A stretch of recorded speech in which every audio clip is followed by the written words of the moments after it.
moi, j'ai passé ce genre de semaine. J'ai passé ce genre de semaine qui bouleverse un peu notre vie, ce genre de semaine où on se pose des questions sur la manière dont Dieu agit, sur la manière dont Dieu va continuer à agir, parce qu'on se dit que Dieu est trop bon et donc on est juste reconnaissant de son action dans notre vie. En fait, j'avais déjà dit il y a quelques mois, mais vendredi, donc on m'a invité pour aller partager la parole à la Convention Jeunesse. Je ne sais pas, ceux qui connaissent, si vous ne connaissez pas, c'est en gros le plus grand rassemblement de jeunes chrétiens ici en Belgique. Normalement, c'est entre 700 et 1000 personnes ici avec les mesures, évidemment.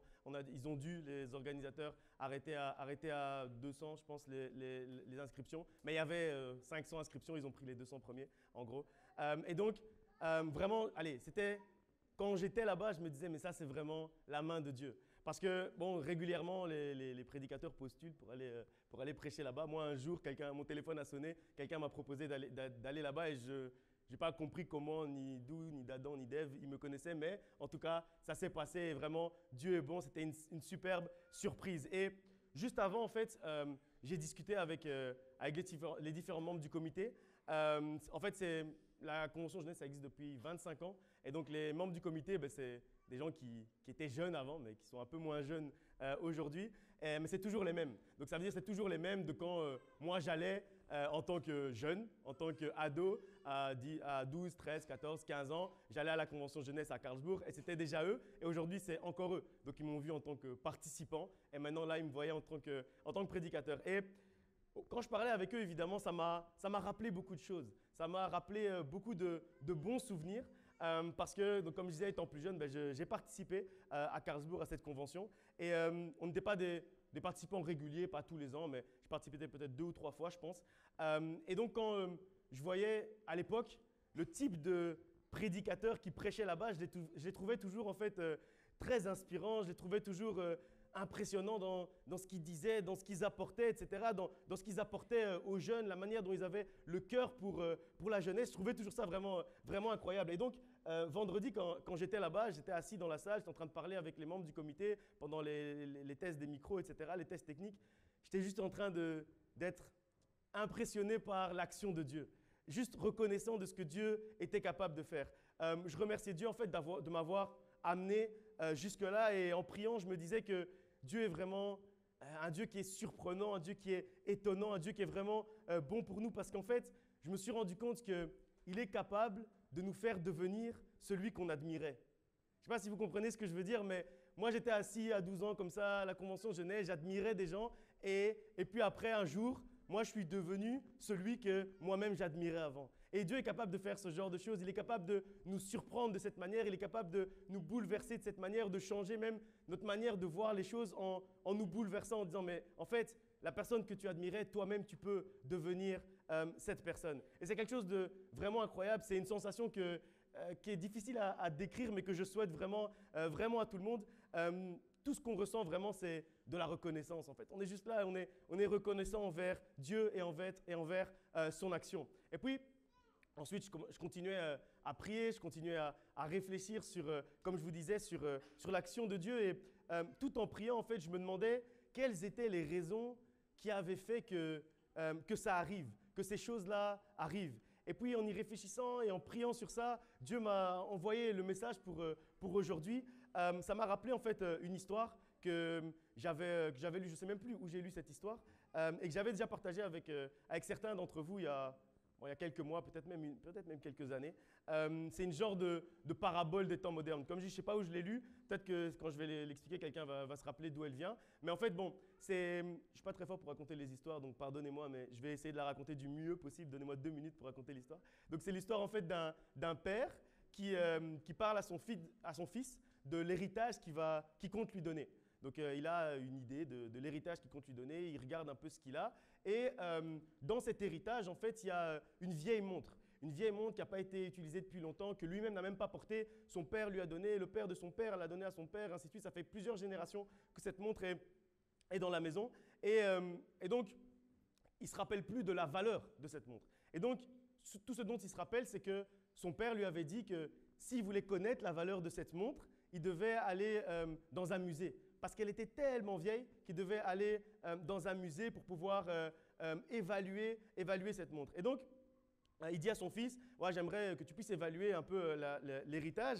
Est-ce que tu peux aller donc au musée pour présenter cette montre et voir ce qu'ils en pensent? Et bon, son fils, il était en train d'écouter de la musique, etc. Donc, il n'était pas trop concentré sur les instructions. Et donc, il revient, il fait ce que son père, ce que son père a dit. Donc, il part, et puis il revient après une vingtaine de minutes. Et il est un peu fâché quand il revient. Et il dit à son père, mais tu me fais perdre mon temps avec ta montre. Je suis allé chez le bijoutier ici à côté et il m'a dit que la montre valait peut-être 15 euros. Et son père lui dit, mais tu n'as pas écouté ce que j'ai dit tout à l'heure, je t'ai demandé d'aller au musée. Elle dit, ouais, mais le musée c'est loin, plus de 50 km et tout ça, c'est un peu compliqué. Et bon, la première fois, le fils, il n'avait pas bien écouté les instructions et en plus de ça, il voulait aller vite, donc c'est comme ça qu'il a fait. Et puis le fils commence à se plaindre, à gémir sur les instructions, etc. Ouais, mais j'ai pas vraiment envie d'aller jusque-là, l'essence, ça coûte cher, je suis fatigué, j'ai une longue journée, etc. hier et tout. Et donc, le fils qui pense encore une fois tout savoir, il repart et il revient à la maison après, cette fois-ci, 50, 60 minutes, plus ou moins 1 heure. Et il dit à son père, cette fois, je suis allé chez un spécialiste. Vraiment, je suis allé chez un expert, donc c'est sûr, maintenant, je connais vraiment la bonne valeur de la montre. Et il m'en a proposé 50 euros, donc c'est quand même un bon montant, parce qu'elle est ancienne, mais qu'elle est quand même sale, mal entretenue, elle n'est pas à l'heure et tout ça, donc il devra quand même un peu travailler dessus. Et puis le père lui dit, toujours calmement, mais bon, en accentuant quand même les instructions, il dit, ah, ok, c'est intéressant que tu sois allé chez un expert, sauf que moi, ce n'est pas ce que je t'ai demandé. Moi, je t'ai demandé d'aller au musée, même s'il est plus loin, c'est là où je t'ai demandé d'aller pour aller expertiser cette montre. Et donc, le fils, il est fatigué de sa journée, etc. Et il commence d'abord par aller se déshydrater. Donc, il passe d'abord dans un magasin où il y a un petit café à côté. Et il parle avec un des gars qui est là en train de boire un verre avec lui. Et le gars lui demande pourquoi il a l'air si fatigué, si énervé, si contrarié par la situation, etc. Et il explique justement que son père lui a demandé d'aller faire évaluer cette montre dans un musée. Et le gars lui dit, mais pourquoi tu vas pas aller jusque dans un musée? Si tu veux, moi je t'offre un verre, tu me donnes la montre et comme ça, le prix de la montre, en fait, ce sera juste le prix du verre et tu sauras, puisque c'est l'offre et la demande. Donc si je te paye un verre pour la montre, ça veut dire que c'était sa valeur. Et donc bon, il commence à se moquer de lui avec les autres personnes du café, etc. Et puis donc le fils, il est encore plus triste, dégoûté, fatigué. Et donc il commence à marcher pour rentrer vers chez lui. Et sur le chemin, il croise un très bon ami à lui, quelqu'un qui lui donne toujours des bons conseils, etc. Et cet ami lui demande comment se passe sa journée, qu'est-ce qui lui arrive, parce qu'il a l'air un peu triste. Et puis donc il explique sa journée, qu'il est d'abord allé une fois à la bijouterie et puis chez un expert, etc. Et son ami lui dit, le musée, ok, il est loin, mais si on fait la route ensemble, ça va, on peut le faire, il est encore ouvert, viens, on peut aller ensemble. Et donc il va avec son ami jusqu'au musée. Et après, donc, il revient chez lui, tout heureux, content et tout. Et puis, il dit, papa, je suis allé au musée, on m'a dit que c'était une pièce inestimable et unique. Et ils m'ont dit qu'ils étaient prêts à débloquer des centaines de milliers d'euros pour avoir cette pièce dans leur exposition. Et puis, le père lui dit quand même, il dit, ok, je suis content, merci beaucoup, je suis content de ce que tu as fait, mais je t'ai envoyé pour la 3e fois il y a 4 heures. Donc, qu'est-ce que tu as fait entre-temps? Il dit, entre-temps, je suis parti boire un verre parce que j'avais vraiment soif et tout, donc je suis parti boire un verre avant. Et il lui dit, mais tu as parlé de cette situation? Il dit, oui, j'ai parlé de la situation et qu'est-ce qu'ils t'ont dit? Il y a une personne qui m'a dit qu'il pouvait m'échanger la montre contre un verre. Et donc, le père conclut quand même et il lui dit, tu vois, je ne savais pas la leçon que Dieu voulait nous enseigner avec ça. Mais ce que ça m'enseigne, fils, c'est que la valeur de ce qui t'est remis, la valeur de ce qui est à l'intérieur de nous dépend en fait de l'endroit où tu es.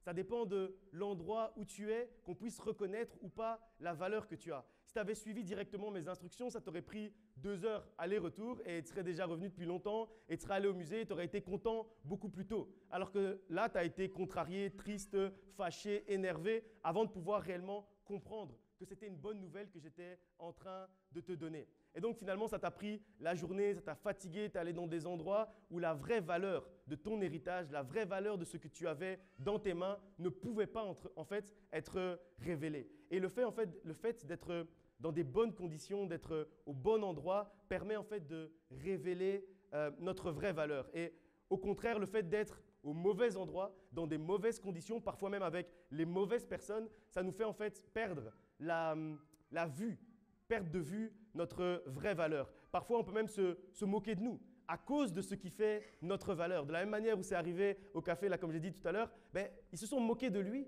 à cause de quelque chose qui avait énormément de valeur et qu'eux-mêmes ne pouvaient même pas s'offrir, mais ils étaient en train de se moquer de lui. Donc, à nous, en fait, d'être au bon endroit, au bon moment, dans les bonnes conditions pour voir notre vraie valeur éclore. Et donc, c'est ça que je voulais partager avec vous aujourd'hui.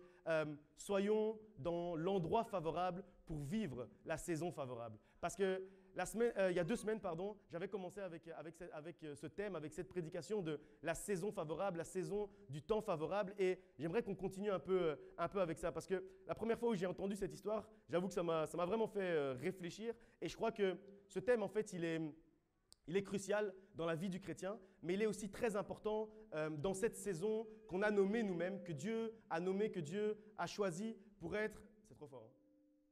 Vous entendez quand même.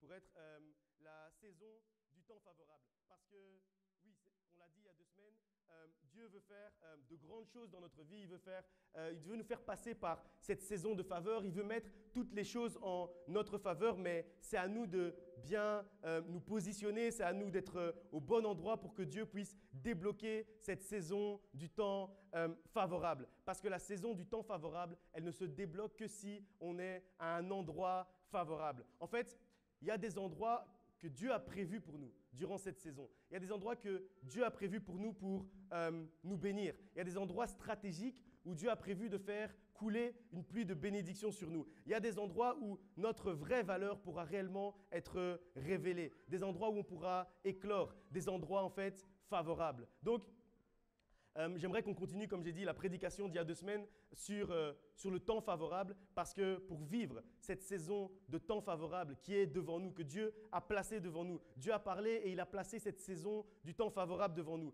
Mais il faut que nous, on puisse être en fait à l'endroit favorable. Parce qu'évidemment, si Dieu a prévu de faire tomber sur toi une pluie de faveur, et qu'en fait, toi, tu n'es pas au bon endroit. Tu n'es pas à l'endroit où la pluie tombe. Dieu a prévu de faire tomber pour toi une pluie de faveur, je ne sais pas, à Paris. Et toi, tu te retrouves à Madrid. Évidemment, tu ne vas pas recevoir la pluie. Et après, on va dire, oui, mais Dieu avait promis le temps favorable, il avait promis la faveur, et puis moi, je ne vois rien. Mais c'est normal puisque tu n'es pas au bon endroit. Tu n'es pas à l'endroit favorable pour recevoir la faveur de Dieu. Donc, cette saison du temps favorable, dans cette saison du temps favorable, c'est encore plus important, encore plus crucial que jamais d'être au bon endroit avec Dieu. Et il y a une histoire dans la Bible, ça va être un peu le fil conducteur de cette prédication, qui nous montre en fait l'importance d'être au bon endroit, au bon moment. C'est l'histoire de Jacob. C'est un peu le fil rouge de la vie de Jacob. Durant toute l'évolution de sa vie, en fait, on voit comment…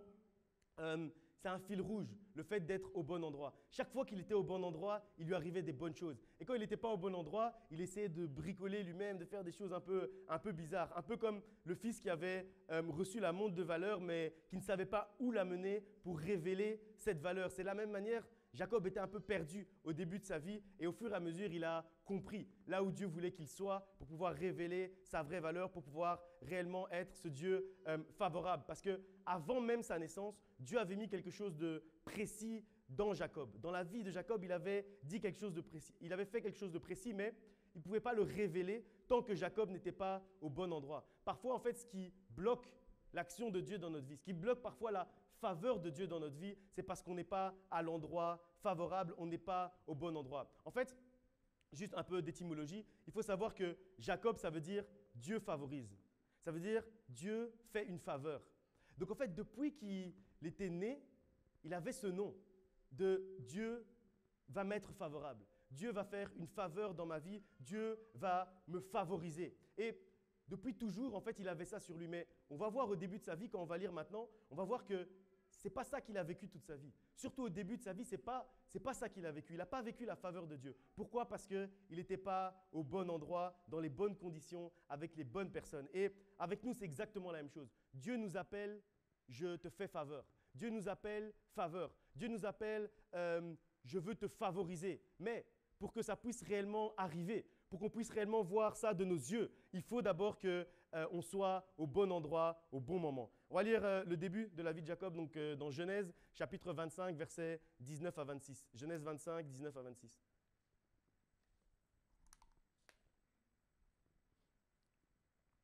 Voici la postérité d'Isaac, fils d'Abraham. Abraham engendra Isaac. Isaac était âgé de 40 ans quand il prit pour femme Rebecca, fille de Bethuel, l'araméen, de Padam Aram et la sœur de Laban l'araméen. Isaac implora l'Éternel pour sa femme car elle était stérile et l'Éternel l'exauça. Rebecca, sa femme, devint enceinte. Les enfants se heurtaient dans son sein et elle dit « S'il en est ainsi, pourquoi suis-je enceinte ?» Et elle alla consulter l'Éternel. Et l'Éternel lui dit « 2 nations sont dans ton ventre et 2 peuples se sépareront au sortir de tes entrailles. Un de ces peuples sera plus fort que l'autre et le plus grand sera assujetti au petit. » Les jours où elle devait accoucher s'accomplirent. Et voici, il y avait 2 jumeaux dans son ventre. Le premier sortit entièrement roux, comme un manteau de poil, et on lui donna le nom d'Ésaü. Ensuite sortit son frère, dont la main tenait le talon d'Ésaü, et on lui donna le nom de Jacob. Isaac était âgé de 60 ans lorsqu'ils naquirent. Donc là, on voit un peu le début de la vie de Jacob. Donc au départ, on voit qu'avant même sa naissance, il y a déjà une prophétie qui est prononcée sur sa vie. Avant même sa naissance, il y a déjà une promesse qui est proclamée dans sa vie. Avant même de venir au monde, on voit déjà qu'on parle de lui comme étant une grande nation. On voit déjà qu'on parle de lui comme étant quelqu'un qui va faire de grandes choses dans ce monde. Et donc cette promesse, elle a été faite à sa mère, mais c'est comme si en fait Jacob avait conscience de cette promesse. Et donc c'est comme si il voulait se positionner comme étant celui qui allait être favorisé par rapport à l'autre, celui qui allait prendre le dessus sur l'autre. Parce qu'on dit qu'un peuple prendra le dessus sur l'autre, donc c'est comme si lui, il avait conscience de ça. Et donc à sa naissance, c'est comme si il avait entendu la promesse qui avait été faite à Rebecca, et donc on voit qu'il tenait le talon d'Ésaü. Donc c'est comme s'il voulait prendre la place de dominant, être au-dessus de son frère. Et en fait, on voit ici que dès sa naissance et avant même sa naissance, Jacob avait un rêve de grandeur, un rêve d'élévation, une promesse de bénédiction sur sa vie, mais il ne savait pas en fait comment s'y prendre et donc il n'était pas au bon endroit, il n'agitait pas de la bonne manière, il n'agitait pas dans les bonnes conditions pour que la promesse puisse réellement s'accomplir. Il pensait qu'il devait combattre avec ses propres armes, il pensait qu'il devait combattre avec sa force humaine, il pensait qu'il devait obtenir l'accomplissement de la promesse de Dieu avec la force en combattant son frère. Et c'est parce qu'il n'était pas encore, comme j'ai dit, dans les bonnes conditions et au bon endroit pour pouvoir voir la promesse s'accomplir. Et souvent, dans notre vie, c'est exactement la même chose.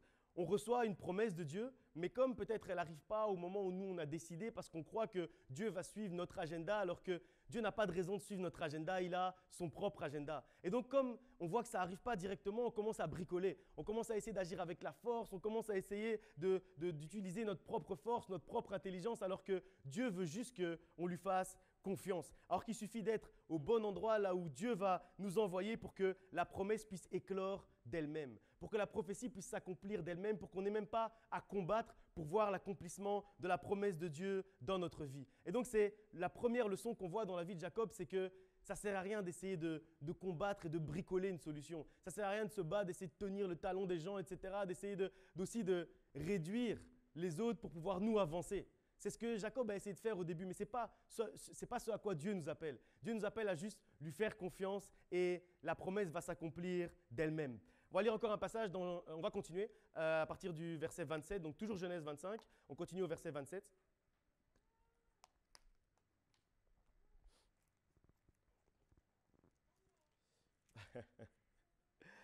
Ses enfants grandirent. Ésaü devint un habile chasseur, un homme des champs. Mais Jacob fut un homme tranquille, qui restait sous les tentes. Isaac aimait Ésaü, parce qu'il mangeait du gibier, et Rebecca aimait Jacob. Comme Jacob faisait cuire un potage, Ésaü revint des champs, accablé de fatigue. Et Ésaü dit à Jacob, « Laisse-moi, je te prie, manger de ce roux-là, car je suis fatigué. » C'est pour cela qu'on a donné à Ésaü le nom d'Édom. Jacob dit, « Vends-moi aujourd'hui ton droit d'aînesse. » Ésaü répondit, « Voici, je m'en vais mourir. À quoi me sert ce droit d'aînesse ?» Et Jacob lui dit, « Jure-le-moi d'abord. » Il le lui jura et il vendit son droit d'aînesse à Jacob. Alors Jacob donna à Ésaü du pain et du potage de lentilles. Il mangea et but, puis se leva et s'en alla. C'est ainsi qu'Ésaü méprisa le droit d'aînesse. Donc, ce qu'on voit ici, c'est la deuxième étape. Après avoir essayé d'utiliser la force, donc à sa naissance, pour pouvoir accomplir la promesse par ses propres moyens, on voit ici que Jacob essaye d'utiliser la ruse maintenant. Donc là, il essaie d'utiliser la ruse. Et si on se rappelle de sa descendance qu'on a lu dans le premier passage, on se rappelle qu'il descend d'Abraham, qui lui aussi, à un moment donné, pour essayer que la promesse s'accomplisse, il avait été cherché avec une esclave et tout ça, machin. Et donc lui aussi, c'est un peu comme si, quand la promesse ne s'accomplissait pas, il rentre dans les mauvais travers. Il rentre dans le cercle vicieux de ce qu'il a toujours vu. On a utilisé la ruse précédemment dans ma famille. Moi aussi, je vais utiliser la ruse pour essayer d'y arriver. Donc, encore une fois, il a essayé d'utiliser ses forces humaines. Et cette fois-ci, il est passé de la force à l'intelligence. Et donc, on voit qu'ici, il essaye de récupérer le droit d'aînesse comme si c'était vraiment ça le point, comme si c'était ça la promesse de Dieu. Parce que la promesse de Dieu, ce n'est pas une histoire de droit d'aînesse. Donc, en plus de ça, il n'a pas bien compris la promesse de Dieu. Et quand on va trop vite, quand on ne s'approche pas de notre Dieu, quand on ne prend pas le temps de lui parler, de comprendre, aussi on ne comprend pas bien la promesse. Parce qu'il croit que la promesse, c'est une histoire de droit d'aînesse. Alors que ça n'a rien à voir. On dit qu'il y a un peuple qui dominera sur l'autre et que ce sera deux grandes nations. Mais il n'y a pas d'histoire de droit d'aînesse là-dedans. Mais lui, il veut absolument rentrer dans cette histoire de droit d'aînesse. Et donc, encore une fois, c'est parce qu'il n'est pas dans les bonnes conditions, c'est parce qu'il n'est pas dans les bonnes conditions dans sa tête, les bonnes conditions spirituelles, c'est parce qu'il n'est pas au bon endroit pour que la promesse s'accomplisse. Alors, il essaye de chipoter, il essaye de trafiquer l'accomplissement. Et souvent, c'est aussi ce qu'on fait. Comme on n'est pas au bon endroit, comme on ne comprend pas bien la promesse, quand on ne voit pas les choses arriver sur base de notre agenda, comme j'ai dit tout à l'heure, alors on commence à essayer de bricoler. Et après, on va commencer à témoigner, ah oui, c'est arrivé, c'est comme ça, la promesse de Dieu. Alors que non, en fait, c'est juste nous qui avons essayé de bricoler quelque chose. Et donc, dans l'histoire de Jacob, ça va continuer. Il va continuer à s'obstiner avec sa ruse et aidé par sa mère aussi, Rebecca, qui rentre aussi dans son jeu de ruse. Ils vont tromper le père donc, de Jacob, Isaac, et pour récupérer encore une fois la bénédiction. Et on voit que le résultat, c'est ce qu'on va lire maintenant, le résultat de cette ruse, c'est le contraire de ce que lui, il avait voulu. Donc on lit encore Genèse 27, versets 41 à 43. Donc ça, c'est juste après qu'il ait trompé pour la deuxième fois son frère. Ésaü conçut de la haine contre Jacob à cause de la bénédiction dont son père l'avait béni. Et Ésaü disait en son cœur, « Les jours du deuil de mon père vont approcher et je tuerai Jacob mon frère. » On rapporta à Rebecca les paroles d'Ésaü, son fils aîné. Elle fit alors appeler Jacob, son fils cadet, et elle lui dit, « Voici, Ésaü, ton frère, veut tirer vengeance de toi en te tuant. Maintenant, mon fils, écoute ma voix. Lève-toi, fuis chez Laban, mon frère, à Charan. » Le résultat, en fait, des actions humaines de Jacob, c'est très loin de ce que lui, il avait prévu. C'est très loin de l'accomplissement de la promesse. C'est très loin de ce qui avait été promis à Jacob avant même sa naissance. Au lieu d'être élevé, au lieu de régner sur ce pays, comme le disait la promesse, il devient maintenant un fouillard. Maintenant, il doit commencer à fuir son propre pays. Donc, le pays où il devait régner, finalement, maintenant, il doit le fuir. Pourquoi? Parce qu'il a agi avec ses propres armes. Parce qu'il n'était pas dans les bonnes conditions, parce qu'il n'était pas au bon endroit pour voir les choses s'accomplir. Et donc, il doit fuir. Maintenant, il doit être en exil. Il doit partir en exil parce qu'il a fâché son frère, parce qu'il a menti, il a volé, il a rusé. Et donc, au lieu de chercher les bonnes conditions et le bon endroit pour l'accomplissement de la promesse, là où sa vraie valeur allait pouvoir se révéler, lui, il a cherché à ruser et au final, il a tout le contraire de ce qu'il avait souhaité. Et donc, il a mis de la haine dans le cœur de son frère qui veut maintenant le tuer. C'est même un peu légitime parce que ça fait 2 fois qu'il essaye de lui voler quelque chose. Et donc, quand on essaye de s'en sortir en fait avec nos propres armes humaines, on a souvent l'opposé de ce qu'on cherche. Au lieu de régner sur son pays, il doit fuir ce pays. Il ne peut même plus habiter là où il devait régner. Donc c'est vraiment le contraire parce qu'il s'en est remis à ses capacités humaines. Il est temps en fait qu'on puisse se remettre à Dieu et plus à nos capacités humaines pour ne pas avoir le contraire de ce qu'on était censé avoir. Pour ne pas avoir ce qu'on ne veut pas avoir. C'est-à-dire pour ne pas être obligé de fuir de là où on devait normalement régner. Il est maintenant temps, dans la saison de faveur, il est maintenant temps de régner et plus d'être en exil. Il est maintenant temps d'être au bon endroit pour que la promesse de Dieu s'accomplisse et qu'on puisse régner et plus être en exil. On va lire encore un passage dans Genèse chapitre 28, versets 10 à 15, on continue. c'est là où tout va changer. Jacob partit de Beersheba et s'en alla à Charan. Il arriva dans un lieu où il passa la nuit, car le soleil était couché. Il y prit une pierre dont il fit son chevet, et il se coucha dans ce lieu-là. Il eut un songe, et voici une échelle était appuyée sur la terre, et son sommet touchait au ciel. Et voici les anges de Dieu montaient et descendaient par cette échelle. Et voici l'Éternel se tenait au-dessus d'elle, et il dit, « Je suis l'Éternel, le Dieu d'Abraham ton père, et le Dieu d'Isaac. La terre sur laquelle tu es couché, je la donnerai à toi et à ta postérité. Ta postérité sera comme la poussière de la terre. Tu t'étendras à l'Occident et à l'Orient, au septentrion et au Midi, et toutes les familles de la terre seront bénies en toi et en ta postérité. Voici, je suis avec toi, je te garderai partout où tu iras, et je te ramènerai dans ce pays, car je ne t'abandonnerai point, que je n'ai exaucé ce que je te dis. » Jacob s'éveilla de son sommeil et il dit, « Certainement, l'Éternel est en ce lieu, et moi, je ne le savais pas. » Il eut peur et dit, « Que ce lieu est redoutable. C'est ici la maison de Dieu, c'est ici la porte des cieux. » Et Jacob se leva de bon matin, il prit la pierre dont il avait fait son chevet, il la dressa pour monument et il versa de l'huile sur son sommet. Il donna à ce lieu le nom de Béthel, mais la ville s'appelait auparavant Luz. En fait, ici, on voit réellement la manière dont tout a changé dans la vie de Jacob. Et on croit trop souvent que tout a changé au moment du songe. Mais quand on lit bien, ce n'est pas au moment du songe que tout a changé.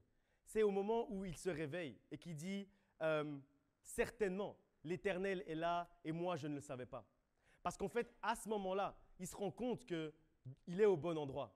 Il se rend compte que là où il est, c'est là où Dieu a placé cette échelle sur laquelle il est en train de faire descendre et monter des anges pour lui amener l'accomplissement de sa promesse. Et donc là, on voit qu'il était en fuite, il était en exil et c'est la conséquence de son erreur initiale, c'est la conséquence de ce qu'il a fait initialement. Mais là, il va comprendre quelque chose et il va recevoir la vision de Dieu. La vision que Jacob a eue, elle lui montrait comment il devait faire pour accomplir ce rêve de bénédiction et de grandeur. Non pas par sa propre force, mais par la grâce de Dieu, par les anges tout simplement qui descendent de l'échelle et remontent pour aller rechercher autre chose. L'endroit où est l'échelle, l'endroit où les anges sont en train de monter et de descendre, c'est ça l'endroit où la saison du temps favorable va s'accomplir pour lui. Et donc là, il le comprend. Et c'est pour ça que Jacob va appeler cet endroit Béthel. Béthel, en fait, ça veut dire la maison de l'Éternel. Ça veut dire là où Dieu demeure. Ça veut dire là où Dieu se révèle. Ça veut dire là où la faveur de Dieu se manifeste. En gros, ça veut dire là où mon nom Jacob est vraiment le vrai nom. Ça veut dire que je m'appelle Dieu, Dieu me favorise. Mais il faut d'abord que je sois là où l'échelle est, là où Dieu a placé son échelle pour que je devienne réellement celui que je suis, pour que je devienne réellement celui à qui Dieu fait une faveur, que Dieu favorise. Là où la faveur de Dieu se manifeste, là où la saison du temps favorable va s'accomplir pour toi, c'est là où tu dois être, c'est dans ton Béthel. En fait, chacun d'entre nous, on doit en fait faire comme Jacob et découvrir quel est notre Béthel. Quel est le lieu où Dieu a prévu qu'on puisse être béni? Quel est l'endroit où Dieu demeure et où Dieu nous attend pour nous révéler la manière dont sa promesse va s'accomplir dans notre vie? Quel est l'endroit où Dieu veut te bénir? Quel est l'endroit où Dieu est en train de t'attendre? Quel est l'endroit où l'échelle en fait t'attend et où les anges sont en train de monter et de descendre? Parce que cette vision, elle était très claire. Elle ne disait pas qu'il a vu d'abord l'échelle descendre et après les anges qui montent et qui descendent. Non, cette vision, elle dit qu'il a vu l'échelle avec les anges qui montaient et qui descendaient. Ça veut dire qu'ils étaient déjà en train de le faire au moment où lui l'a vu. Ça veut dire qu'il y a un endroit en fait, il y a un endroit où les anges de Dieu sont déjà en train de monter et de descendre pour toi. Et le point, ce n'est pas de débloquer l'action des anges, ce n'est pas de débloquer l'action de Dieu. Le point, c'est juste d'être au bon endroit. Le point, c'est juste d'être en bas de l'échelle. Le point, c'est juste d'être… L'échelle, ça représente la connexion avec Dieu. Là où Dieu veut se connecter avec toi, au bon endroit dans ton Béthel. Là où la faveur de Dieu va descendre sur toi. Là où la faveur de Dieu va s'accomplir dans ta vie. Là où tu vas voir la saison de faveur. C'est là où tu es censé être parce que les anges sont déjà en train de descendre quelque part. C'est à toi maintenant de découvrir cet endroit. C'est à toi maintenant de localiser cet endroit, de te mettre sous l'échelle et tu verras juste que la faveur va arriver sur toi. Tu verras juste que toute chose contribuera à ton avancement, à ta réussite et à ta faveur. Toute chose sera disposée en ta faveur. On va lire encore un passage dans Genèse chapitre 35, cette fois-ci, versets 1 à 3. Donc là, Jacob a un peu grandi, il a un peu évolué, il est déjà rentré dans son pays, il a fait la paix avec Ésaü. Et puis donc ici on dit, Dieu dit à Jacob, lève-toi maintenant, monte à Béthel et demeure-y. Là, tu dresseras un autel au Dieu qui t'a paru. Lorsque tu fouillais Ésaü ton frère, Jacob dit à sa maison et à tous ceux qui étaient avec lui, ôtez les dieux étrangers qui sont au milieu de vous. Purifiez-vous et changez de vêtements. Nous nous lèverons demain et nous monterons à Béthel. Là, je dresserai un autel au Dieu qui m'a exaucé dans le jour de ma détresse et qui a été avec moi pendant le voyage que j'ai fait. En fait, ce que j'aime bien dans ce passage, c'est la communication entre Dieu et Jacob.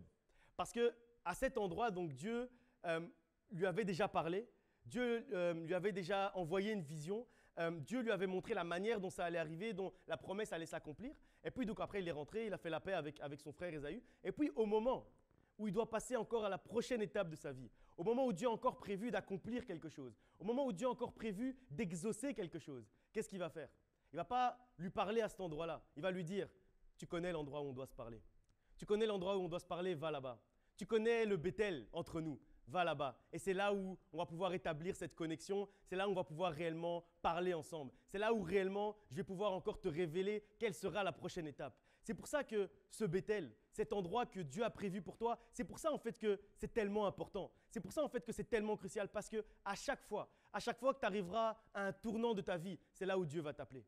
À chaque fois où tu vas arriver à un tournant de ta vie, c'est là où Dieu voudra te parler. C'est là où Dieu voudra te révéler comment la prochaine étape va arriver. C'est pour ça que dans la Bible, les choses sont tellement importantes. C'est pour ça que Dieu nous exhorte, que la Bible nous exhorte à considérer, à discerner les temps, les circonstances et les endroits. Parce qu'il y a des endroits que Dieu a prévus pour toi où il va te révéler quelque chose. Il y a des endroits que Dieu a prévus pour toi où il va te faire une faveur. Et donc, c'est à toi de connaître cet endroit. Et au moment où tu sens que c'est là que tu dois encore aller. C'est là où tu vas encore aller et c'est là où Dieu va encore se révéler à toi. Donc comme je disais, un peu de temps est passé et là, Jacob maintenant, il a une famille. Il est retourné dans son pays, il a un peu grandi, il a évolué. Et ce que j'aime dans ce passage vraiment, c'est qu'on voit que Jacob a dû retourner à Béthel quand il avait encore besoin de voir la main de Dieu. Parce que lui-même, il savait. C'est pour ça qu'il n'a même pas douté. Au moment où Dieu a parlé, il s'est réveillé directement. Il a dit, OK, c'est bon, je prends toute ma famille, on va à Béthel. Parce que la dernière fois, ça a fonctionné. Aujourd'hui encore, ça va fonctionner. De la même manière dont Dieu a été capable de te parler hier dans ton Béthel, demain, il va encore te parler dans le même Béthel. À toi juste d'être au bon endroit, au bon moment, dans les bonnes conditions. Parce qu'il savait que ça allait arriver, alors il a obéi. Il n'a pas fait comme le fils de l'histoire de tout à l'heure. Lui, il a obéi directement. Il est directement allé au bon endroit, là où Dieu voulait se révéler à lui. En fait, Jacob, ce qu'il a fait, c'est qu'il a considéré l'importance de l'endroit. Il a considéré l'importance du positionnement. Il a considéré l'importance de son Béthel. Et aujourd'hui, c'est ça mon message pour vous, c'est que c'est important de considérer l'importance du Béthel. C'est important en fait de considérer l'endroit. Dieu, ce n'est pas un Dieu qui agit au hasard. Il agit d'une certaine manière. Et quand tu sais où est ton Béthel, tu dois t'accrocher à ça. Et tu dois le considérer parce qu'on doit prendre conscience que c'est là où Dieu nous sera favorable. C'est là où Jacob devient réellement Jacob. C'est là où le nom de Jacob prend tout son sens. Quand on dit que Jacob, ça veut dire la faveur de Dieu, oui, mais c'est seulement à Béthel que c'est réellement devenu la faveur de Dieu. C'est seulement à Béthel qu'il a vu réellement cette faveur s'accomplir dans sa vie. Et en fait, Jacob, il s'est accroché à son Béthel, à nous aussi de nous accrocher à notre Béthel. Parce qu'il avait compris que la saison du temps favorable allait être débloquée dans sa vie à cet endroit. À nous également de comprendre que la saison du temps favorable va être débloquée dans notre vie à Béthel. Et on voit aussi, il y a une deuxième chose que j'apprécie beaucoup dans ce passage, c'est qu'il n'est pas allé seul. Il a pris tous ceux qui lui tenaient à cœur pour aller justement à Béthel avec lui. Parce qu'il voulait leur faire profiter de cette saison du temps favorable. Et le message que ça nous enseigne, le message que que j'ai pour toi encore aujourd'hui, c'est que si tu as trouvé Bethel, d'abord, accroche-toi à cet endroit. Accroche-toi à cet endroit, peu importe ce que les gens disent de Bethel. Bethel, en fait, c'était qu'une pierre. Hein. Donc, ce n'était pas un endroit confortable. Hein. Il n'y avait pas des chaises avec des bien rembourrées comme ici. Ce n'était pas comme ça. Bethel, c'était juste une pierre. C'est juste une pierre sur laquelle il a dormi. Après, il l'a pris et il en a fait un hôtel. Donc, Bethel, ça ne doit pas être un endroit très confortable. Ça ne doit pas être un endroit où tu es à l'aise. Ce n'est pas ça la question. La question, ça doit juste être l'endroit où Dieu te parle. Ça doit juste être l'endroit où Dieu se révèle à toi. Ça doit juste être l'endroit où Dieu a choisi de te faire une faveur. L'endroit où Dieu a choisi de t'être favorable. Et puis après, quand tu as trouvé ton Bethel, accroche-toi à ton Bethel. Et puis après, quand tu t'es accroché à ton Bethel, amène avec toi ceux qui te sont chers. Parce qu'eux aussi vont pouvoir voir la main de Dieu à cet endroit. C'est là où les anges sont en train de monter et de descendre avec tous les bienfaits de Dieu pour ta vie. C'est là où Dieu veut t'être favorable en cette saison du temps favorable. C'est là où les anges sont en train de t'attendre. Ils sont en train de t'attendre, à toi juste d'être au rendez-vous. Eux, ils sont déjà au rendez-vous. Eux, ils sont déjà là. À toi juste de te positionner et d'être au rendez-vous. Là où la faveur de Dieu va se répandre sur toi, c'est à Bethel, là où Dieu demeure, là où Dieu se révèle. Dieu veut répandre réellement sa faveur sur toi en cette saison, mais c'est à toi d'être au bon endroit, là où la faveur coule. Place-toi au bon endroit et reste-y, reste dans ton Bethel, accroche-toi à ton Bethel, demeure dans ton Bethel. On va lire encore un passage, un dernier passage dans Genèse, chapitre 32, versets 24 à 28. Genèse 32 à partir du verset 24. Jacob demeura seul. Alors un homme lutta avec lui jusqu'au lever de l'aurore.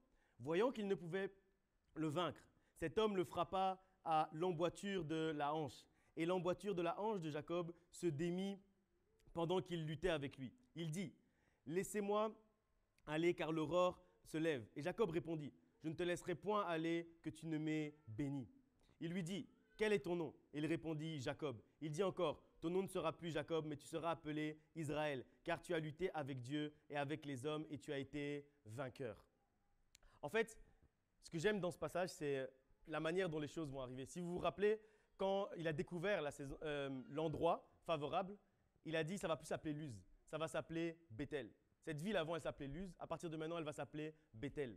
Et ici, on voit aussi un changement de nom. Et il faut savoir que Israël, ça veut dire Dieu est fort, ou Dieu a été fort dans ma vie, ou Dieu sera fort dans ma vie. La grammaire, ce n'est pas exactement la même qu'en français, mais peu importe. Ça nous parle de la force de Dieu et de l'action de Dieu et de la puissance de Dieu. Et en fait, ce que ça nous montre, c'est que à un moment donné, la promesse de la faveur, ça devient la puissance de Dieu dans notre vie. En fait, à un moment donné, Dieu dit, OK, il est Jacob, j'ai dit que j'allais lui faire une faveur, mais je ne veux pas me contenter de ça. Maintenant, je veux être puissant dans sa vie. Et c'est là où le changement de nom arrive. La saison du temps favorable, c'est la saison de l'accomplissement, c'est la saison de l'exaucement, comme on l'a dit il y a 2 semaines, la saison où tes rêves se débloquent, la saison où les promesses qui t'avaient été faites depuis longtemps, depuis l'enfance, comme on a dit il y a 2 semaines, vont réellement devenir réalité. C'est la saison où tu passes de Jacob à Israël. C'est la saison où tu passes de la promesse de la faveur à voir la puissance de Dieu dans ta vie. C'est la saison où tu passes de la promesse, oui, Dieu va m'être favorable, à je vois la force de Dieu dans ma vie. Je vois la puissance de Dieu dans ma vie. Je vois la main de Dieu dans ma vie au quotidien. En fait, les promesses, c'est bien. Mais à un moment donné, il faut passer de Jacob à Israël. À un moment donné, les promesses doivent devenir réalité. À un moment donné, les rêves doivent se réaliser. À un moment donné, dans ta vie, il ne faut plus que tu sois au niveau des promesses et des prophéties. À un moment donné, il faut que tu sois dans la réalité. À un moment donné, il faut passer de Jacob à Israël. À un moment donné, il faut concrétiser. À un moment donné, tu dois voir les choses concrètes dans ta vie. Ça ne doit plus être seulement, oui, je te promets que tu vas avoir ça, que tu vas faire ça, que tu vas vivre comme ça, que tu vas rencontrer telle personne. Non. À un moment donné, tu dois voir ça. À un moment donné, la main de Dieu doit être palpable. Tu dois pouvoir saisir la main de Dieu. Elle doit être vraiment, oui, palpable. Elle doit être réelle devant toi. Ça ne doit plus être seulement une promesse. Il est temps que ton nom change. C'est la saison où tu passes de Jacob à Israël. Il est temps, l'heure est venue que tu passes de Jacob à Israël. Il est temps que ton nom change. Mais pour ça, tu dois d'abord découvrir ton Bethel. Et il faut d'abord transformer le nom d'un endroit en Bethel. Jacob avait, on a vu, ce rêve en lui avant même sa naissance. Et C'est uniquement quand il a découvert son Béthel que Dieu s'est révélé à lui et qu'il a vu l'échelle des anges, donc la manière dont les choses allaient arriver dans ce lieu, qu'il a pu saisir et toucher l'accomplissement de ce rêve. Avant même sa naissance, une prophétie avait été proclamée sur la vie de Jacob. Une promesse avait été faite à sa mère que Jacob serait à la base d'une nation forte. Mais jusqu'au moment où il a découvert Béthel, il a seulement tourné en rond. Il a seulement tourné en rond. Avant que les cieux se soient ouverts à Béthel, il tournait seulement en rond. Il avait connu que des conflits, la tromperie, l'exil, du n'importe quoi. Mais à un moment donné, il a découvert Béthel. Et à ce moment-là, la promesse qui avait été faite avant même sa naissance. Il y a des promesses qui ont été faites sur ta vie, mais que tu n'as même pas entendues de tes oreilles, mais qui vont s'accomplir durant la saison du temps favorable. Parce que tu vas t'accrocher à ton Béthel. Parce que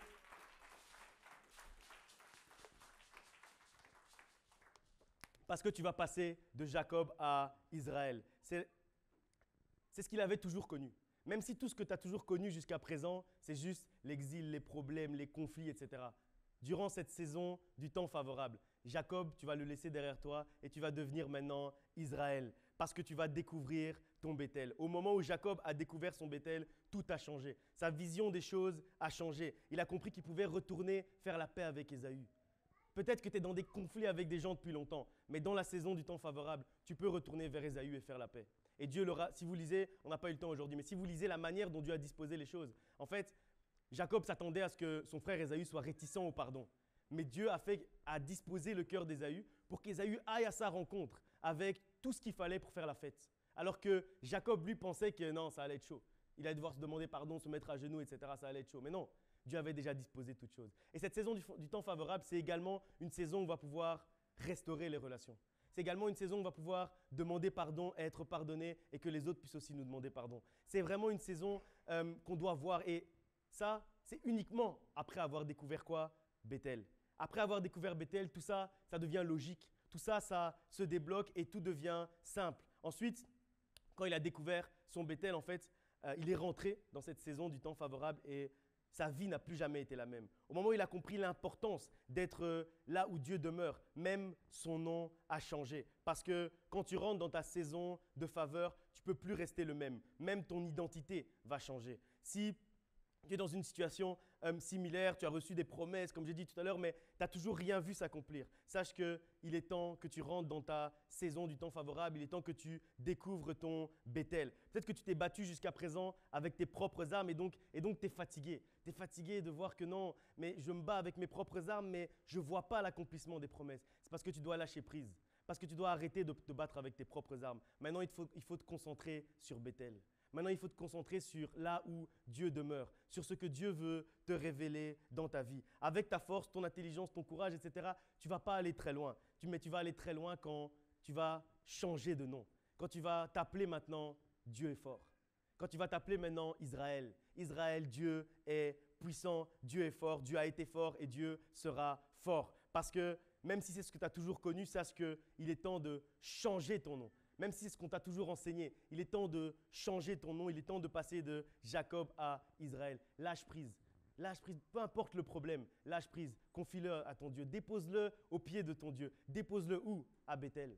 Arrête de vouloir le prendre sur tes épaules. Arrête de vouloir prendre tes problèmes, les problèmes du monde sur tes épaules. Dépose-les juste à Béthel. Mais pour ça, il faut d'abord, évidemment, découvrir son Béthel. Sache que cette saison, en fait, du temps favorable, c'est un réel tournant pour ta vie parce que Dieu veut que tu entres dans sa grâce, que tu demeures, que tu découvres Béthel et que tu demeures à Béthel. Dieu n'a pas besoin de ta force. Dieu n'a pas besoin de ton intelligence. Dieu n'a pas besoin de tout ça. Il a juste besoin que ton cœur soit disposé à vivre sous sa faveur. La faveur de Dieu change en fait notre vie. La faveur de Dieu change jusqu'à notre identité. Si tu découvres ton Béthel, là où Dieu veut se révéler à toi, ta vie ne sera plus jamais la même. Même ton identité va être renouvelée. En cette saison du temps favorable, je proclame que même ton identité est complètement changée et renouvelée. Là où tu avais besoin de faire beaucoup d'efforts avant, parce que tu étais encore Jacob, tu auras la victoire sans même combattre parce que demain, tu seras Israël. Là où tu avais l'habitude de faire preuve de beaucoup d'intelligence pour résoudre une situation, un problème, etc. Tout sera résolu avant même que tu aies à t'inquiéter parce que tu ne seras plus Jacob, tu seras Israël. Parce que c'est dans nos faiblesses que Dieu est fort. C'est pour ça qu'il est passé de Jacob à Israël. C'est quand il a compris, en fait, ce n'est pas avec ma force, comme je voulais faire quand je suis né. Ce n'est pas avec mon intelligence, comme j'ai voulu faire avec les lentilles, et puis après, en me déguisant en mon frère, etc. Ce n'est pas avec ça que ça va fonctionner. En fait, je vais juste dire, moi je suis faible, Seigneur, toi tu es fort. Et donc du coup, il a changé de nom. Il est passé de Jacob à Israël, parce qu'Israël, ça veut dire Dieu est fort. Et parce qu'il a compris que ce n'était pas lui qui était fort, que c'était Dieu qui était fort. Et c'est pour ça que Dieu lui-même lui a dit, à partir d'aujourd'hui, tu vas plus t'appeler Jacob, tu vas t'appeler Israël. Et donc ce que je suis venu te dire aujourd'hui pour conclure, c'est que le temps du combat a assez duré. Il est temps aujourd'hui d'entrer dans ta faveur. Il est temps aujourd'hui d'entrer dans ta victoire. Mais pour ça, il faut que tu trouves ton Béthel et il faut que tu deviennes Israël. Le temps, en fait, des difficultés a assez duré. Il est temps pour toi de découvrir les solutions. Il est temps pour toi de découvrir ton Béthel et de vivre la faveur de Dieu au quotidien. Le temps de Jacob a assez duré. Il est temps que tu deviennes maintenant Israël. Et ce n'est pas demain, c'est aujourd'hui. Parce que la saison de faveur, elle a commencé il y a 2 semaines. Donc ça veut dire c'est aujourd'hui. C'est aujourd'hui que tu dois entrer dans ton Béthel. C'est aujourd'hui que tu dois passer de Jacob à Israël. C'est aujourd'hui. C'est aujourd'hui que tu deviens Israël. Je proclame aujourd'hui que tu n'es plus Jacob. À partir d'aujourd'hui, tu deviens Israël parce que Dieu est fort dans ta vie, parce que Dieu est puissant dans ta vie, parce que tu es au bon endroit, parce que tu es dans ton Béthel, parce que tu demeures là où Dieu demeure. Quand on dit « je demeure à Béthel », ça veut dire « je demeure là où Dieu demeure ». Et c'est ça qu'on doit chercher. Et c'est ça qu'on doit toucher de notre main. C'est ça qu'on doit toucher tous les jours de notre vie, nous approcher de lui tous les jours de notre vie, au bon endroit, à Béthel, à l'endroit où ton nom va changer. Au bon endroit, ta vie sera bouleversée comme Jacob à Béthel. Sa vie a été bouleversée ce jour-là. Aujourd'hui, je proclame que ta vie va être bouleversée et qu'elle ne sera plus jamais la même. On va se lever, on va prier ensemble. Que Dieu vous bénisse.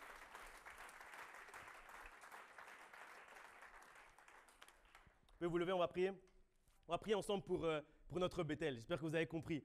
Que vous avez compris qu'aujourd'hui, il faut trouver. Aujourd'hui, il faut localiser. Aujourd'hui, il faut appeler le GPS de Dieu. Aujourd'hui, il faut localiser l'endroit où Dieu veut qu'on soit pour réellement voir sa main, pour réellement voir l'échelle, là où les anges montent et descendent. Les anges sont en train de t'apporter des cadeaux. Toi, sois au bon endroit pour aller chercher les cadeaux. Amen.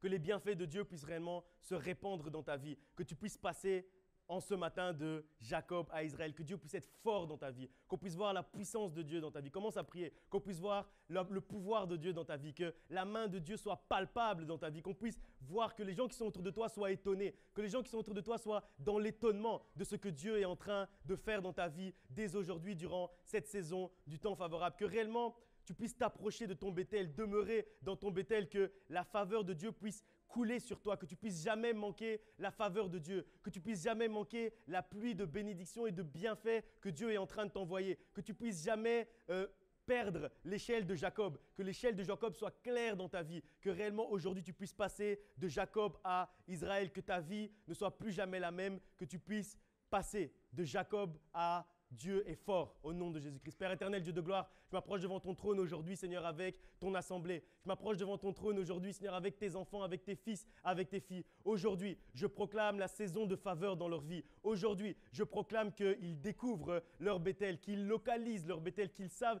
exactement là où ton échelle est placée, là où tes anges sont en train de descendre au moment où on est en train de prier. Au moment où on est en train de prier, je vois les anges descendre dans la vie de chacun de mes frères et de mes sœurs. Je vois tes bienfaits se répandre dans la vie de mes frères et de mes sœurs. Aujourd'hui, je proclame que leur nom est changé. Je proclame aujourd'hui qu'ils passent de la promesse à la réalité. Aujourd'hui, ils passent des promesses à la réalité. Aujourd'hui, ils vont voir tes promesses s'accomplir dans leur vie. Aujourd'hui, cette saison du temps favorable devient palpable dans leur vie. Aujourd'hui, ça devient réel. Aujourd'hui, ça devient concret. Aujourd'hui, c'est plus une histoire de promesses. Aujourd'hui, c'est une histoire de réalité. Aujourd'hui, c'est plus une histoire de Jacob. Aujourd'hui, c'est l'histoire d'Israël qui commence. Aujourd'hui, c'est l'histoire d'un grand peuple qui commence. Aujourd'hui, c'est l'histoire d'une grande bénédiction qui commence. Aujourd'hui, c'est une nouvelle histoire qui commence. Aujourd'hui, c'est quelque chose de nouveau qui commence dans ta vie. Aujourd'hui, c'est plus l'histoire de Jacob. Je proclame qu'aujourd'hui, c'est l'histoire d'Israël dans ta vie. Je proclame aujourd'hui que tu trouves ton Béthel. Je proclame aujourd'hui que ton ton Bethel est clair. Je proclame aujourd'hui que Dieu va te révéler là où tu dois être, là où tu dois aller, là où tu dois demeurer. Tu dois demeurer là où Dieu demeure. Aujourd'hui, localise cet endroit au nom de Jésus-Christ. Ressens la présence de Dieu. Au moment où on est en train de prier, ressens la présence de Dieu. Vois l'échelle de Jacob. Vois l'échelle avec tout ce que tu as demandé. Vois l'échelle avec l'exaucement. Vois l'échelle avec tout ce que tu croyais qu'il n'allait plus arriver dans ta vie. Aujourd'hui, je proclame que ça va arriver parce qu'il n'est pas trop tard. Parce qu'il n'est pas trop tard, Dieu peut encore agir. La main de Dieu n'est pas trop courte dans ta vie. Il n'est pas trop tard, son agenda n'est pas encore arrivé à son terme. Aujourd'hui, il est en train d'agir. Aujourd'hui, il est en train de faire quelque chose dans ta vie. Aujourd'hui, sa main est en train de te toucher. Aujourd'hui, ressens la présence de Dieu. Aujourd'hui, commence à voir l'échelle de Jacob. Commence à voir la solution à tous tes problèmes. Commence à voir les chaînes tomber. Commence à voir les prisons s'ouvrir. Commence à voir les portes s'ouvrir pour toi. Commence à voir l'accomplissement. Commence à voir l'action de Dieu dans ta vie. Commence à voir l'exaucement. Parce que la présence de Dieu est en ce lieu. Parce qu'aujourd'hui, tu es dans ton Bethel. Parce qu'aujourd'hui, tu es là où Dieu veut que tu sois. Aujourd'hui, la main de Dieu te touche. Parce que tu es au bon endroit. Ta présence est là. Ta présence est là. Oui, ta main nous touche. Ta main nous touche, Seigneur. Vois la main de Dieu te toucher en ce matin. Vois la main de Dieu te toucher. Ta présence est là. Vois l'échelle de Jacob devant toi. Oui, ta main nous touche. Ta main nous touche. Ta main nous touche. Ressens la main tangible de Dieu. Est là. Sa main est devant toi. Ton Tends ta main. onction est là. Tends ta main et saisis sa main. En ce dimanche, tu dois saisir la main de Dieu. Et quand tu saisis la main de Dieu, alors tu passes de Jacob à Israël parce que Dieu devient fort dans ta vie. Saisis sa main. Tends ta main, saisis sa main. Oui, ta main nous touche. Ta main nous touche. Ta main nous touche. Ton esprit est là. Et il nous touche maintenant.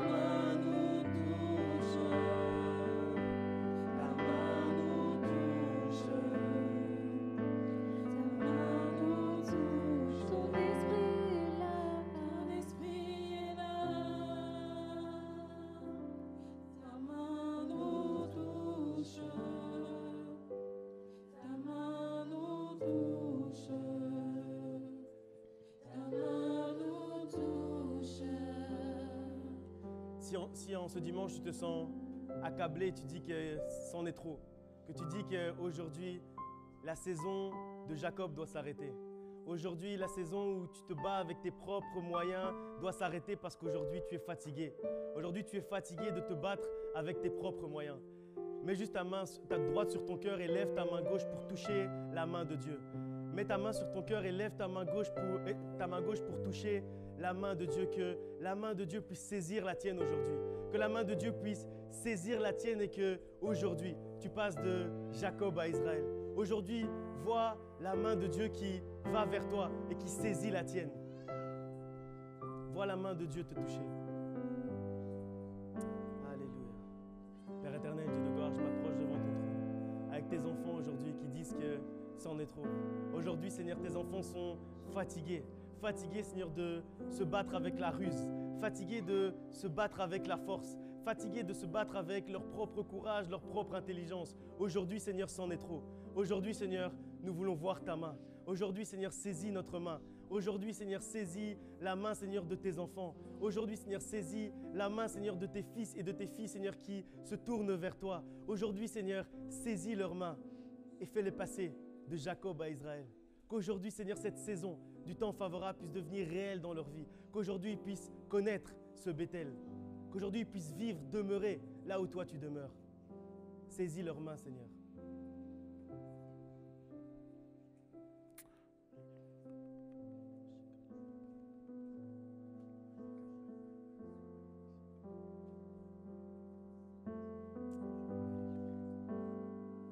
Tu restes le même, oui toujours le même, dans les bons comme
quand Dieu veut saisir notre main, il y a des choses qui se passent aussi dans le calme et dans le silence. Donc j'aimerais juste qu'on prenne juste un temps. Les instruments vont arrêter, on prend juste un temps dans le silence et chacun d'entre nous, on visualise la main de Dieu en train de saisir notre main. Chacun d'entre nous, juste on est en train de visualiser l'échelle de Jacob avec tous les bienfaits de Dieu qui descendent vers nous. On va juste prendre un temps calme. Un temps calme où on s'approche de notre Dieu.